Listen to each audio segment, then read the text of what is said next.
Assalamualaikum warahmatullahi wabarakatuh.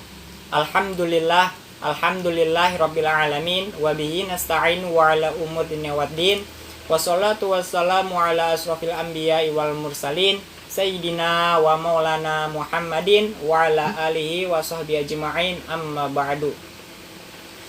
Yang sama-sama kita hormati dan kita muliakan dosen pengampu mata kuliah materi agama Islam di sekolah Bapak Irham MA, dan yang sama-sama saya hormati dan saya banggakan para penonton channel YouTube saya. Oke, pertama-tama marilah kita panjatkan kepada Allah sebagaimana kita bisa mendapatkan nikmatnya, karunia-Nya untuk mempelajari ilmu-ilmunya Allah untuk menuju keridhoannya.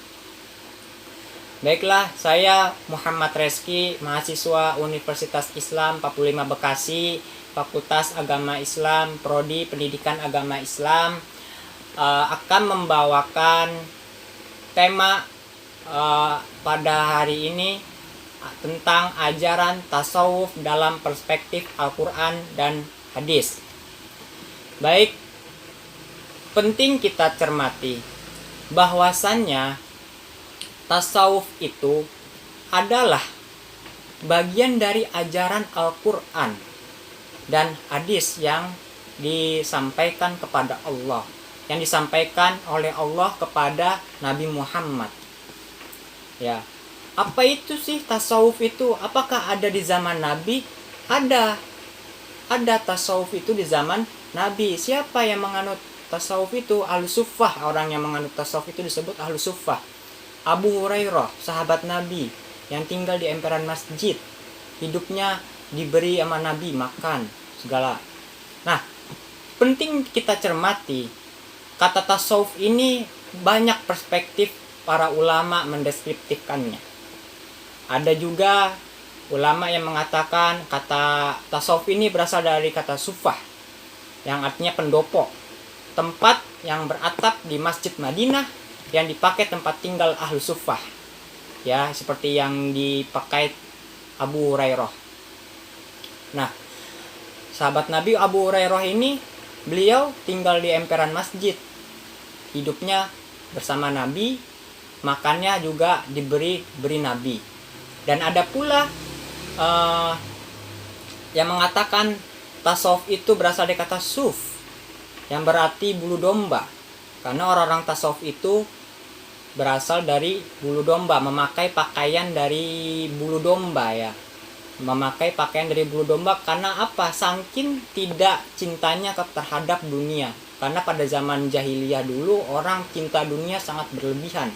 Zaman Nabi pun juga sama, orang mencintai dunia tuh berlebihan. Ada yang pakai sutra, ada yang pakai emas, segala macam. Nah, orang tasawuf itu tidak seperti itu. Dia tidak mencintai dunia sedikit pun dalam hatinya. Ada juga yang mengatakan tasawuf itu dari kata sof, ya, artinya sof, sembayang orang-orang sufiah di hadapan Tuhan, di hadapan Allah, akan menerima pahalanya nanti di akhirat, ya. Namun tidak masalah, banyak ulama yang mendeskriptifkan tentang definisi tasawuf. Yang penting itu adalah isi esensi ajaran tasawuf itu. Apa sih isi esensi ajaran tasawuf itu? Baik, isi esensi tasawuf itu, ajaran tasawuf itu menurut Imam Qushairi, ya. Di sini kita ambil pendapat ahli tasawuf Imam Qushairi yang sudah masyhur, berpendapat bahwasannya tasawuf itu adalah nama orang-orang sufiah, yakni golongan umat Islam yang menganut ajaran tasawuf, mufradnya sufi, gitu. Nah, selanjutnya penting untuk kita cermati hakikat tasawuf dan implikasinya terhadap sunnah, ya.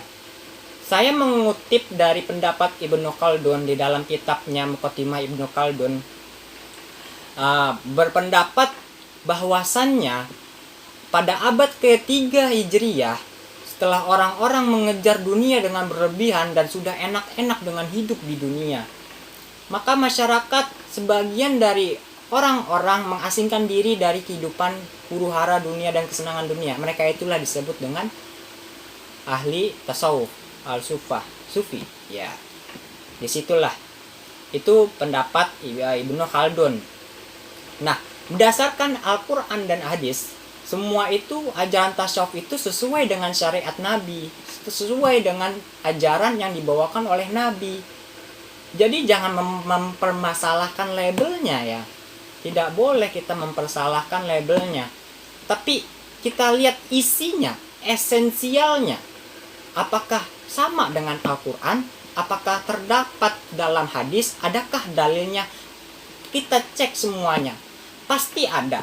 Kenapa? Ajaran tasawuf itu sesuai dengan syariat Islam. Ya. Di sini kita terdapat Al-Quran firman Allah ya, di dalam Quran surat Al-Baqarah, dicari aja Quran surat Al-Baqarah, bahwasannya orang-orang yang diberi kitab ya, mereka membacanya dan meyakininya. Nah, itulah yang dinamakan orang-orang tasawuf. Mereka membaca Al-Quran, membaca kitab-kitab Allah, dan mereka meyakini dengan sepenuh-penuh hatinya. Dalilnya ada, jelas gitu kan. Bismillahirrahmanirrahim. Alladzina atainahumul kitaba yatlunahu haqqa tilawatihi ulaika yu'minuna bih. Nah, jelas ya. Yatsluna, di situ pakai kata yatsluna, mereka membaca. Jelas. Dalilnya ada. Nanti kita ubah satu-satu. Nah, ajaran tasawuf ini, lanjut kepada ajaran tasawuf itu adalah Islam, iman, dan ihsan. Terdapat di hadis Bukhari ya, nomor 8. Nah, kalau dalam kitab Arba'in Nawawi itu hadis ini terdapat pada hadis kedua tentang menerangkan Islam, iman, dan ihsan ya. Jadi jelas ajaran tasawuf itu terdapat ajaran tentang Islam, iman, dan ihsan. Tidak pernah menceng dari sini. Jadi orang-orang yang tidak suka dengan tasawuf, mereka sebenarnya tidak memahami isi dari tasawuf tersebut. Mereka hanya mempermasalahkan apakah tasawuf ada di zaman Nabi. Adakah orang yang menganutnya? Hanya itu saja yang di permasalahan yang ada di pikirannya dia. Sebenarnya jika kita telisik ya, banyak sahabat-sahabat yang hidupnya itu sederhana. Bahkan Nabi pun ya, Nabi Muhammad, Nabi yang kita cintai, yang kita dambakan syafaatnya, itu beliau tidak membangun rumah. Ini rumah pemberian. Ya, pernah suatu ketika Nabi itu tidak makan 2 bulan. Karena apa? Tidak ada bahan makanan yang mau dimakan. Lanjut kepada ajaran-ajaran tasawuf. Nah, di sini ajaran-ajaran tasawuf banyak sekali. Di antaranya ada taubat, takwa, zuhud, ya kan, mujahadah, sabar, tawakal, syukur, ikhlas, ya, muraqabah, istiqomah, ikhlas, yakin, waro, doa. Dah banyak sekali. Dan semuanya ini sudah termaktub di dalam Al-Quran sesuai dengan ajaran Al-Quran. Nah, mereka sebenarnya dalil-dalil ini ada semuanya. Dalil-dalil ini ada. Hanya saja mereka tidak memahami, tidak membuka. Tidak ada dalilnya. Kata siapa? Ini dalilnya. Jangan permasalahkan label. Tetapi apa? Isinya dilihat. Inilah isi tasawuf, isi ajaran-ajaran tasawuf. Semuanya jika kita telisik semuanya ada dalilnya. Jelas ini dalilnya. Alladzina, yaitu orang-orang atainahum, yang kami berikan hum kepada mereka alkitabah, kitab ya. Yatlunahu, mereka membacanya, hu akan kitab, hakko, dengan sebenar-benarnya. Beriman, tilawatihi, akan kitab. Ulaika, mereka itulah yu'minuna, orang-orang yang beriman ya, bihi akan kitab. Jelas hadisnya itu. Termasuk juga hadis dalam Bismillahirrahmanirrahim. Ini hadis riwayat dari Abu Bakar ya.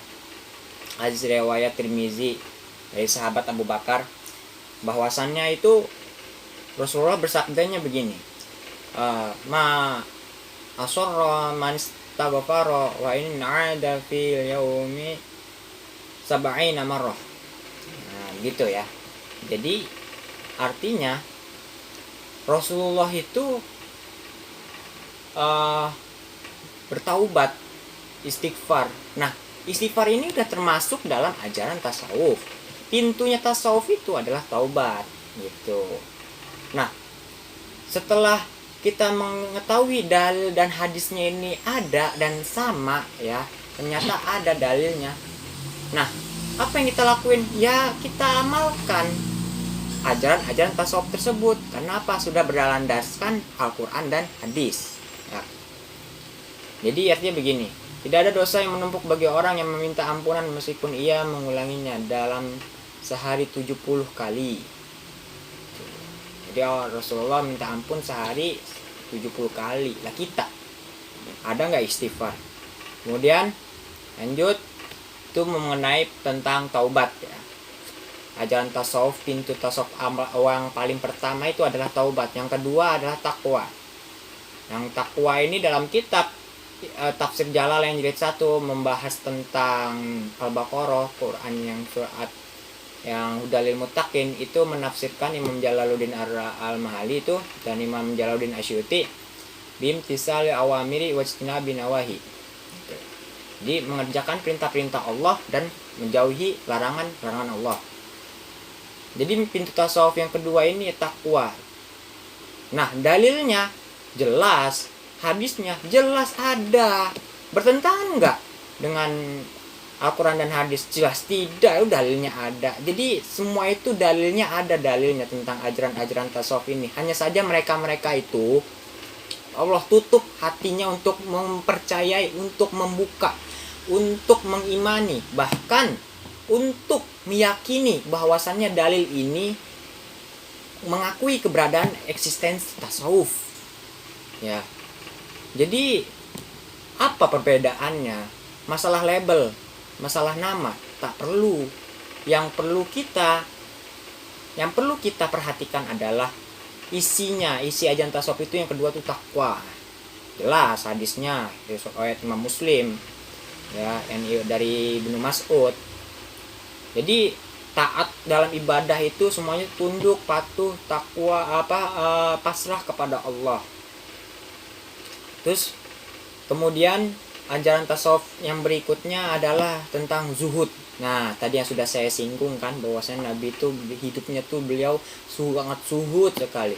Zuhud tidak cinta dunia. Tapi perlu saya jelasin ya, ajaran zuhud ini tidak berarti umat Islam itu harus hidupnya miskin. Enggak.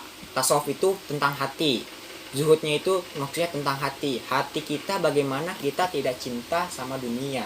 Walaupun kita punya harta banyak ya, punya mobil misalnya, punya makanan banyak, tapi hati kita tidak terpaut dengan dunia. Semua kita bagi-bagikan. Karena ada alam selanjutnya itu apalah alam barzah, alam akhirat gitu ya. Alam surga dan neraka gitu. Dalil zuhud aja jelas di Al-Quran surat An-Nisa 77 gitu kan. Bismillahirrahmanirrahim, kul mata'ud dunya qalil wal akhiratu khairul liman ittaqa wa la tudlamuna fatila. Oke, jelas hadisnya gitu, jelas Al-Qur'annya tentang zuhud. Saya tambah juga dengan dalil surat Ad-Duha ya. Di sini kita komparasikan ternyata ada kesamaan juga. Surat Ad-Duha ayat 4. Walal akhiratu khairul laka minal ula. Dan sungguh akhirat, dalamnya tentang tauhid itu ya. Walal akhiratu, dan sungguh akhirat itu khairun lebih baik laka bagimu minal ula, dari dunia. Di dalam tafsir Jalalain dijelaskan kata al-ula itu adalah dunia. Jadi hari akhirat itu lebih baik daripada dunia gitu. Ini ajaran tasawuf, ini ajaran zuhud, tidak cinta dunia. Ya, jadi apapun yang kita miliki di dunia ini adalah titipan Allah. Tidak boleh cinta berlebihan. Kita harus cinta akhirat gitu. Sebenarnya masih banyak kita kuak dalil-dalil tentang ajaran tasawuf ini. Mungkin 3 saja yang selanjutnya saya jelaskan. Di lain kesempatan insya Allah akan saya jelaskan lagi lebih banyak. Demikian tugas saya pada hari ini tentang video pembelajaran mengenai ajaran tasawuf dalam Al-Quran dan Al-Hadis. Gitu. Kurang lebihnya mohon dimaafkan. Wallahul muwaffiq ila aqwamit thoriq. Wassalamualaikum warahmatullahi wabarakatuh.